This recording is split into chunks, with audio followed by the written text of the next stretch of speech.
सामाजिक न्याय के संस्थापनकर्ता प्रवर्तक पेरियार ईवी रामासामी के तार्किकतावादी चिंतन की इस श्रृंखला में आज हमारा विषय है, क्या धर्म पर शोध एवं विश्लेषण जरूरी है।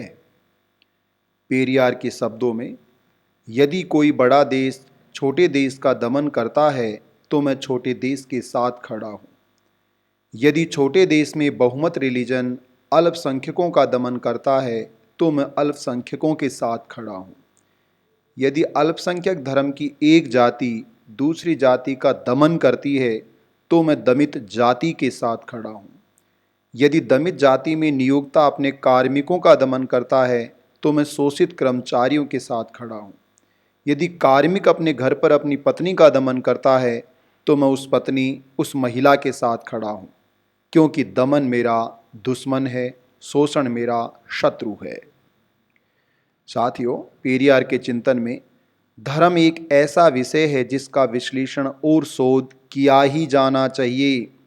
पहले मनुष्य जंगलों में जानवरों की तरह रहता था। जब इस प्रक्रिया में बदलाव आया और मानवता ने प्रगति करनी शुरू की, मनुष्यों ने झोंपड़ियों में रहना शुरू किया तो उसे जीवन जीने के लिए कुछ नियमों की आवश्यकता महसूस हुई। अगर अलग अलग रहने वाले लोगों को कोई काम साझा बेहतरी के लिए करना हो तो उनको एक संघ बनाना होता है, और ज़रूरी है कि ऐसे संघ के कुछ नियम कायदे भी हो। इसी तरह जो लोग सामुदायिक जीवन जीना शुरू करते हैं उनको भी कुछ सिद्धांतों की आवश्यकता होती है जो उस सामाजिक जीवन का निर्धारण करें। ऐसे लोगों को पालन के लिए साझा सिद्धांत गठित करने होते हैं। ऐसे व्यवहार को धर्म नहीं कहा जाता। ये तय करने के लिए कि ऐसे व्यवहार का उल्लंघन नहीं हो, कुछ नियम भी तो तय किए जाएं। जब ऐसे नियमों का उल्लंघन करने वालों को दंडित करना संभव नहीं था, तब या फिर जब लगा कि ऐसे लोगों को दंडित करना जरूरी नहीं है, तब या अन्य लोगों के निजी हित को ध्यान में रखते हुए और लोगों को मूर्ख बनाने की अवधारणा पर यह सोचते हुए कि अन्य लोगों को बेवकूफ़ बनाया जा सकता है, तब ईश्वर की अवधारणा का जन्म हुआ। तब यह कहा जाने लगा कि लोगों ने ईश्वर को बनाया है, या नियम उल्लंघन करने पर ईश्वर दंडित करेगा, भगवान न्याय करेगा। यही पर मनुष्य ने सबसे बड़ी भूल कर दी। लेकिन अगर हम देखें कि ये सिद्धांत किस प्रकार निर्धारित किए जाते हैं और इनका आधार क्या होता है, तो हम कह सकते हैं कि ये उस वक्त जलवायु, वहाँ के लोगों की बुद्धिमत्ता आदि तमाम परिस्थितियों पर निर्भर करता है। आम लोगों की अनदेखी और कुछ लोगों की धूर्तता, कुटिलता और तात्कालिक परिस्थितियाँ इसकी निर्धारक होती हैं। जैसे जोमो केनेटा ने अपनी पुस्तक में लिखा है, सफरिंग विदाउट बिटरनेस, बिना दर्द के पीड़ा, बिना पाप के पीड़ा।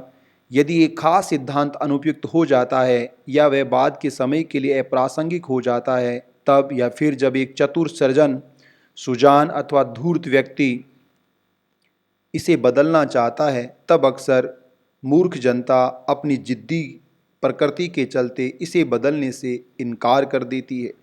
ऐसे में उक्त लोग समाज से कटकर अपना एक अलग समाज स्थापित कर लेते हैं। वे पुराने सिद्धांतों को बदलकर या उनका आधुनिकीकरण करके अपने नए सिद्धांत स्थापित करते हैं, या फिर कुछ एकदम नए सिद्धांत पेश करते हैं। इस प्रकार एक नए धर्म की स्थापना होती है। परिणाम स्वरूप लापरवाह और जिद्दी लोग धर्म के आधार पर झगड़े करते हैं। मंदिर और मस्जिद आपस में नहीं लड़ते, लेकिन हिंदू और मुसलमान लड़ते हैं। अपने अपने धर्म को महान बताते हैं या दूसरे के धर्म को कमतर या नीच बताने की कोशिश करते हैं। कुछ सम्मानित समझदार बुजुर्ग इस बात पर आश्रय भी करते हैं और कर सकते हैं कि क्या लड़े झगड़े बिना बदलाव आ सकता है। वे पुराने सिद्धांतों की नई व्याख्या के जरिए हर किसी को संतुष्ट करने का प्रयास करते हैं और इस प्रकार बदलाव को दूर रखना चाहते हैं। लेकिन ऐसी कोशिशों के चलते आखिर में असहमति के कारण नए पंथ निर्मित हो जाते हैं। इस प्रकार प्राथमिक सिद्धांत में कभी भी सुधार हो ही नहीं पाता। इस तरह धर्मों में बदलाव का लंबा विश्व इतिहास है। इन सब बातों से आगे चलकर ऐसी स्थिति बन गई कि धार्मिक सिद्धांतों का वास्तविक उद्देश्य ही छिप गया और उन्हें समझने की भी कोई आवश्यकता नहीं रह गई। आखिर में धर्म कर्म कांडों का समुच्चय बनकर रह गया। अगर आप आज किसी व्यक्ति से पूछेंगे कि आपका धर्म क्या है, उसके सिद्धांत क्या हैं, तो वह केवल कुछ कर्मकांडों और प्रतीकों के बारे में ही बताएगा। जैसे आप पूछे कि हिंदू क्या है, तो वह बता ही नहीं पाएगा कि हिंदू धर्म क्या है, बजाय वह कर्मकांडों और प्रतीकों के बताने की। वह धर्म की स्थापना के मूल उद्देश्यों के बारे में कोई जानकारी नहीं दे पाएगा, उसे इसके बारे में कुछ पता भी नहीं होगा। इतना ही नहीं, मूल सिद्धांतों के पतन के अलावा लापरवाही और नैतिक चूक ने भी धर्म में घर कर लिया और अब वह कुछ लोगों के स्वार्थी उद्देश्यों की पूर्ति की वजह बनकर रह गया।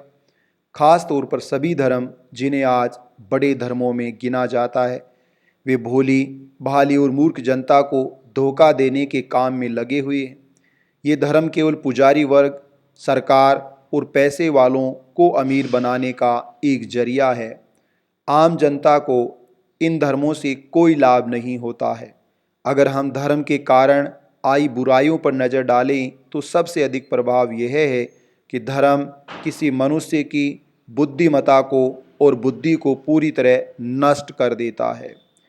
एक धर्म के लोग ईश्वर में अपने धार्मिक विश्वासों में आस्था रखते हैं और वे ये भी मानते हैं कि उनका धर्म ईश्वर द्वारा स्थापित किया गया है, परंतु यही बात अन्य धर्मों के अनुयायियों पर भी लागू होती है। कोई ये नहीं सोचता कि आखिर ईश्वर कुछ लोगों के लिए धर्म और बाकियों के लिए अलग धर्म क्यों बनाएगा।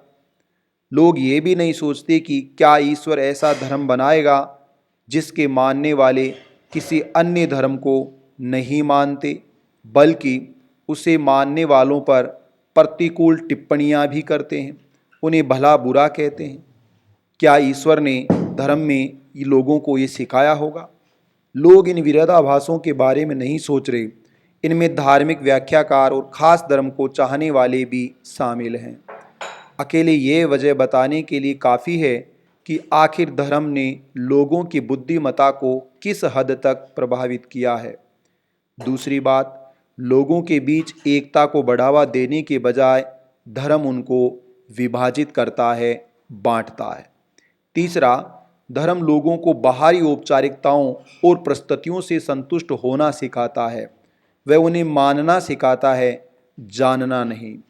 वह उनके चरित्र निर्माण में कोई मदद नहीं करता।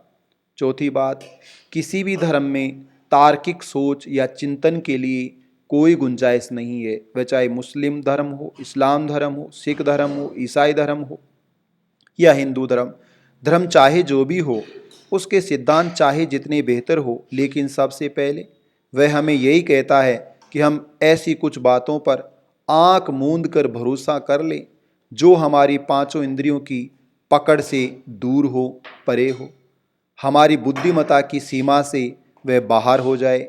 यानी मान लो, जान लो नहीं, केवल हम कह रहे हैं वो मान लो, तो मान कैसे लें?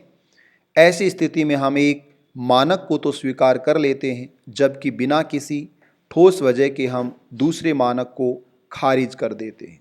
पांचवी बात, धर्म ईश्वर और लोगों के बीच बिचौलिए खड़े करता है, दलाल खड़े करता है, अभिकर्ता खड़े करता है, मूल्य खड़ा करता है, मौलवी खड़े करता है, पंडे खड़े करता है, पोप खड़ा करता है, पादरी खड़ा करता है। वह इस बात पर जोर देता है कि इन बिचौलियों के शब्द और काम तमाम विसंगतियों और गड़बड़ियों के बाद भी हमारी निजी बौद्धिकता और अनुभव से श्रेष्ठ है। इसके अलावा धर्म ये भी बताता है कि कोई व्यक्ति जितना धन खर्च करेगा, उसके पाप उतने ही ज़्यादा कटेंगे। वह उसी अनुपात में स्वर्ग लोक का हकदार होगा।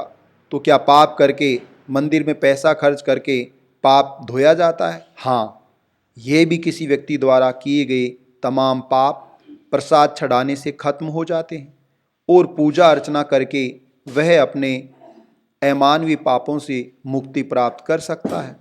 ऐसी बातों के चलते अत्याचार ज़्यादा बढ़े हैं, शोषण और दमन ज़्यादा बढ़ा है और धन देकर पाप मुक्ति हासिल की जाने लगी।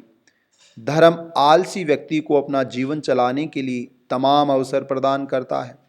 धर्म लोगों को भीरू बनाता है, धर्म लोगों को कायर बनाता है, डरपोक बनाता है, दब्बू बनाता है।